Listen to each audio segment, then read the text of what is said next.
McCarthy and McCarthyism, a book that you must read, and Ann Coulter says it's the second most important book in back of the Bible. That is Blacklisted by History by M. Stanton Evans, one of Buckley's, I think the editor of the National Review for decades and decades and decades.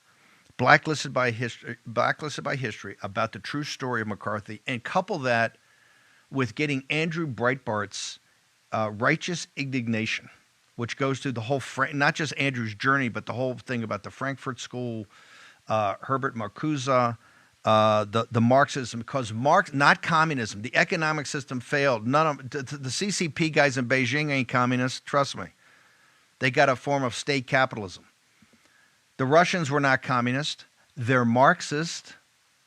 They're against the basic tenets of the Judeo-Christian West, of the foundational elements that have allowed us to rise to greatness. They hate that. And you see critical theory, critical race theory, and then what? Queer theory or critical queer theory, whatever they call it. This is the descent into hell. That's Dante's Inferno. You know how right McCarthy was? And they hate him. You know how right he was? I think it was in 1950. He stood up and gave I believe it's a 6-hour speech in the Senate. It's summarized in a book. I think it's called Retreat from History. Retreat from Victory. And I will make sure that I make this, because I think it's public domain now, but I'll make sure that people can see it. He stands up for 6 hours, and he has one target. He knew Alinsky before Alinsky. McCarthy had one target. No, he was not a drunk. He had been a tail gunner for the Marine, and he did have a drinking problem later. But this time, McCarthy stood up for 6 hours in the United States Senate, and he took on the most prominent person in the country and the biggest globalist. And it hurts me as a Virginian to say this because he is revered, and I revered him. You were raised, right, by people like Robert E. Lee and General Marshall. Okay? General Marshall, George Marshall. He takes on, Marshall is bigger than Eisenhower. Marshall's bigger than Truman. Marshall is, because he's the architect of victory. And he eviscerates this guy for 6 hours. And he gets all about who lost China. 1949, we essentially turned the country over to Mao and these bandits that didn't lift a finger to fight the Japanese. In fact, they fought the nationalists the entire time. And because of Edgar Snow and some neo-Marxists that went over there and wrote these glowing biographies about these agrarian populists, right, these agrarian reformers, right, they took this murderous dictatorship was already in the making. And oh, this is so fantastic. We turned the country over to them in 1949.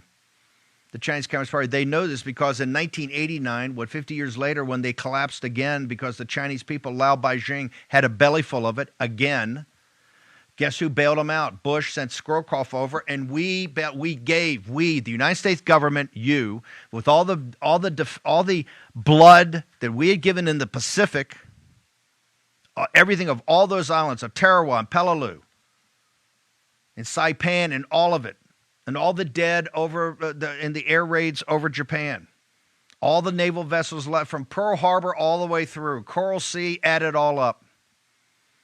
We gave China, which was the Imperial Japan, the whole fight was about China. And we gave it to the communists. Your government gave it to the communists, and McCarthy called them out.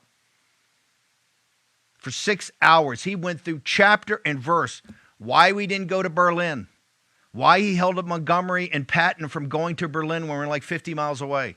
That has never been explained. Why did we stop? Why did we let the Red Army go? Why did we arm Stalin?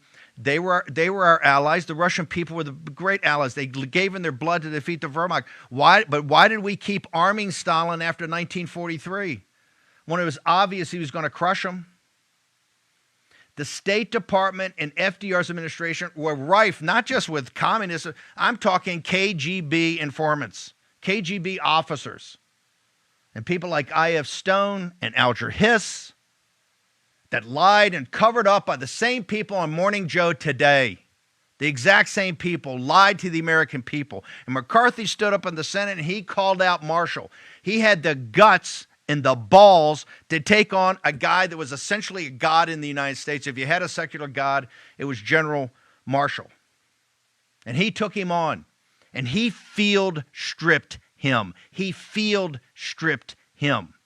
Of how could we spend all this money and all this blood and win the greatest tragedy in world history?